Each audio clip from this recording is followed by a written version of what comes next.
Assalamualaikum warahmatullahi wabarakatuh. Di sini kami akan mempresentasikan kasus pertama, yaitu tentang KPPU selidiki monopoli perdagangan LPG oleh Pertamina Patra Niaga. Saya, Nurfati Nabila, akan menjelaskan tentang latar belakangnya. LPG adalah sumber energi utama di Indonesia, terdiri dari LPG subsidi dan non-subsidi. PT Pertamina Patra Niaga atau PT PPN menguasai lebih dari 80% pasokan LPG dan diduga melakukan praktik monopoli dalam penjualan LPG bagian non-subsidi dengan keuntungan besar yang diperkirakan mencapai sampai 1,5 triliun pada 2024.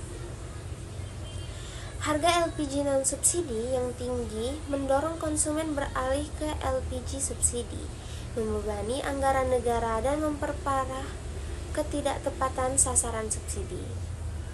KPPU mulai menyelidiki PT PPN sejak 5 Maret 2025 atas dugaan pelanggaran pasal 17 UU nomor 5 tahun 1999.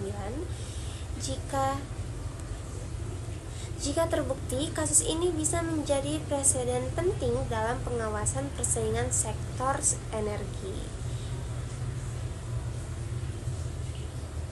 Perkenalkan, nama saya Gabriel Monisa Purba dengan NPM 241411. Di sini saya akan mempresentasikan penemuan analisis mengenai praktik monopoli LPG non subsidi di Indonesia. Yang pertama yaitu gas LPG adalah salah satu sumber energi di Indonesia terbagi menjadi LPG subsidi dan non subsidi.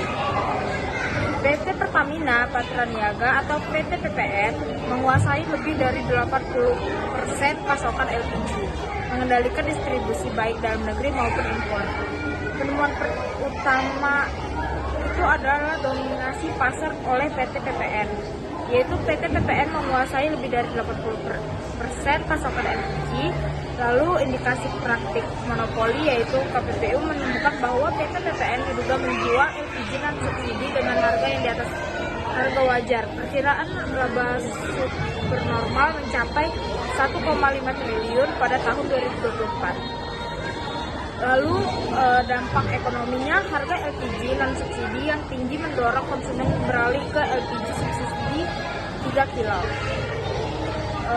Yang terakhir adalah langkah hukum. KPPU memulai penyelidikan resmi pada 5 Maret 2025 penekanan pada pelanggar pasal 17 Undang-Undang Nomor 5 Tahun 1999 tentang larangan praktik monopoli.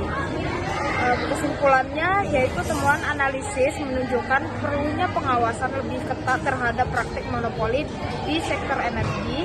Upaya ini hanya bertujuan untuk melindungi konsumen, tetapi juga memastikan keberlanjutan ekonomi nasional. Perkenalkan, nama saya Nurfati Nabila dengan NPM 244134. Saya akan membahas tentang saran yang dapat kami berikan untuk KPPU demi mengatasi kasus ini.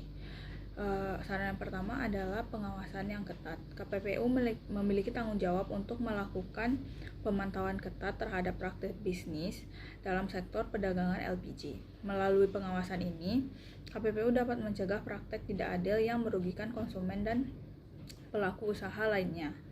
Yang kedua, sosialisasi dan edukasi. KPPU dapat melakukan sesi edukasi untuk pelaku usaha mengenai apa saja yang termasuk dalam praktek persaingan yang sehat dan bagaimana cara mematuhinya. Dengan meningkatkan pemahaman ini, diharapkan perusahaan dapat beroperasi dengan cara yang lebih etis dan mematuhi regulasi yang ada. Yang ketiga, insentif untuk inovasi.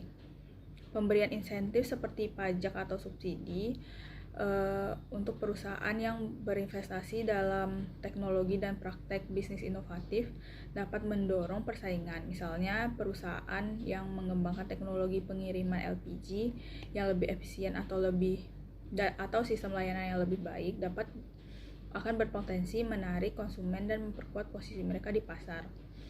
Dan yang terakhir, kerjasama pemerintah dan swasta. Kolaborasi antara sektor publik dan swasta sangat dibutuhkan untuk menciptakan sistem pasar yang sehat.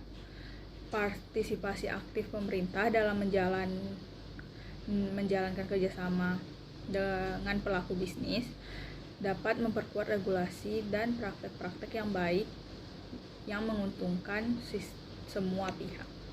Terima kasih, itu saja dari saya. Selanjutnya akan dilanjutkan oleh teman saya, Liza. Baiklah, kesimpulannya adalah berdasarkan hasil analisis laporan dapat disimpulkan bahwa PT Pertamina Partaniaga sebagai anak perusahaan PT Pertamina Persero telah menguasai lebih dari 80% pasokan LPG non-subsidi di Indonesia. Hal ini menunjukkan indikasi kuat praktik monopoli yang menyalahgunakan posisi dominan yang melanggar pasal 17 Undang-Undang Nomor 5 Tahun 1999 tentang larangan praktek monopoli dan persaingan yang tidak sehat. Meskipun perusahaan mengklaim menerapkan budaya kerja berlandaskan nilai-nilai hak yaitu amanah, kompeten, harmonis, loyal, adaptif, dan kolaboratif, fakta di lapangan memperlihatkan adanya ketimpangan antara nilai tersebut dan tindakan bisnis aktual, khususnya dalam penetapan harga LPG non-subsidi yang sangat tinggi sehingga meraih keuntungan berlipat. Tindakan ini berdampak pada distorsi pasar, memperberat beban subsidi negara serta menyulitkan konsumen dan pelaku usaha kecil. Dalam menghadapi persaingan pasar internasional, PT Pertamina Patraniaga memiliki potensi besar untuk berkembang namun perlu disertai dengan strategi ekspansi yang etis, transparan, dan sesuai regulasi internasional. Di sisi lain, praktik perusahaan dalam aspek lingkungan juga harus dievaluasi ulang agar tidak hanya menjadi alat promosi, melainkan benar-benar terregistrasi dalam strategi bisnis berkelanjutan.